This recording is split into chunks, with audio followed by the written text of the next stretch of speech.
Et voilà, il s'installe. Kevin Pardo, il est web et graphic designer. Il est fondateur de Make Music et Thomas Gabel est cofondateur de l'espace de coworking L'Archipel à Toulon. Et il s'occupe aussi du Startup Weekend qu'on connaît bien.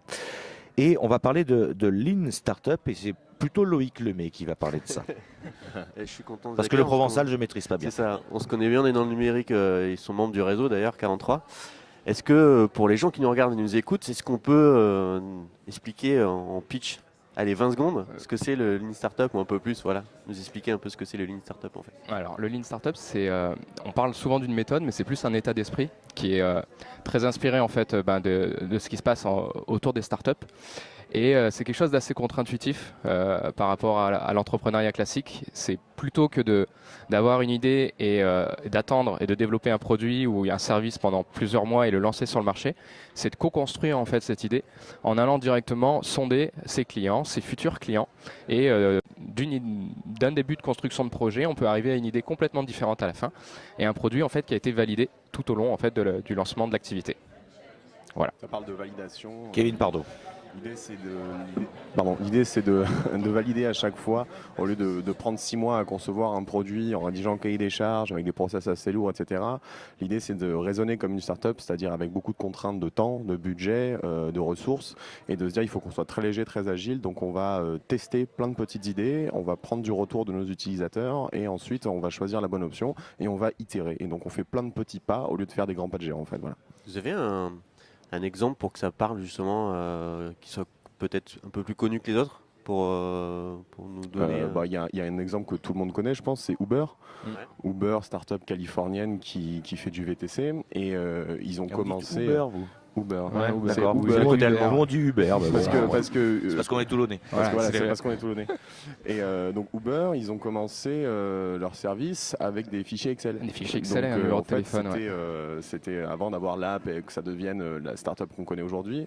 Ils ont commencé avec des fichiers Excel, des numéros de téléphone. Donc ils se sont dit, voilà, on va essayer plein de solutions. On va pas dépenser trop d'argent ni trop de temps dans chacune d'entre elles. Celle qui s'est imposée, c'était ça. Quand ils ont vu que ça marchait, ils se sont dit, bon, bah maintenant, on peut mettre du budget et développer une app. Bon, est-ce qu'on peut dire, enfin on est dans le monde numérique, il s'applique complètement dans notre monde du numérique à nous, mais plus difficilement dans le monde traditionnel? Alors, ça commence justement à arriver parce que tout cet esprit en fait de validation de concept avant le lancement de produit, on l'a eu avec le financement participatif.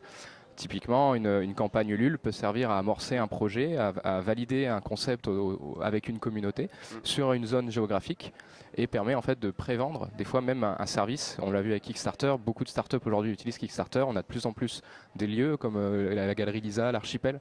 On a fait des campagnes de financement participatif pour valider. Pitchcard aussi qui a validé tout son concept au travers d'un financement participatif en ligne. Un petit conseil à donner, vu que le temps je crois nous est un peu imparti, comment ça peut se passer? Est-ce que vous êtes spécialiste? Est-ce qu'une personne qui vous regarde peut venir voir Thomas et Kevin à l'occasion d'un apéro 43 sur l'apprentissage? Avec plaisir même. Il y a une petite astuce à donner sur tips. Il y en a plusieurs. On va dire que si votre service est sur Internet, il y a plein de systèmes en fait d'analyse de parcours d'utilisateurs, ce qui permet d'interagir à la fois sur du Lean Startup et de comprendre ce que font les gens sur votre plateforme, d'être un peu observateur. Ça va aussi agir un petit peu sur le UX design derrière. Et si vous avez, on va dire simplement une entreprise qui est physique, un lieu, le meilleur moyen en fait de construire un produit avec ses clients, c'est de les interroger et de mettre en place simplement un process, une procédure d'interview à chaque fois qu'ils viennent, leur poser plus ou moins les mêmes questions et noter ces réponses et regarder ce qui ressort le plus souvent. Pareil, si vous avez des fichiers email, envoyez un petit sondage une fois par an pour demander comment améliorer le service, toutes ces choses-là. C'est des petits trucs tout simples mais qu'on a tendance un petit peu à mettre de côté et qui sont très très efficaces pour l'amélioration d'un service. Merci. Kevin Pardo, le mot de la fin? Le mot de la fin, j'ai tendance à dire, voilà, garder, en fait, le Lean Startup, ça veut dire surtout garder un esprit ouvert, ne pas hésiter à remettre en question les choix qu'on a faits et être assez pragmatique, se dire, voilà, il y a des choses qui marchent, des choses qui marchent pas, et il faut en permanence tester, choisir la bonne option, quitte à ce que ça contredise notre hypothèse de départ. Voilà. Et surtout, garder l'esprit ouvert et ne pas hésiter à venir poser des questions pour mieux comprendre comment on peut adapter cette méthode-là aux différents secteurs d'activité parce que c'est, si j'ai bien compris, c'est accessible à tout le monde. Très rapidement, Merci. J'en profite juste. Oui. On a un événement le 29 juin parler qui de s'appelle merde, Le 1 et on va parler du UX design et ça rejoint le Lean Startup. Venez nous voir sur le stand 43.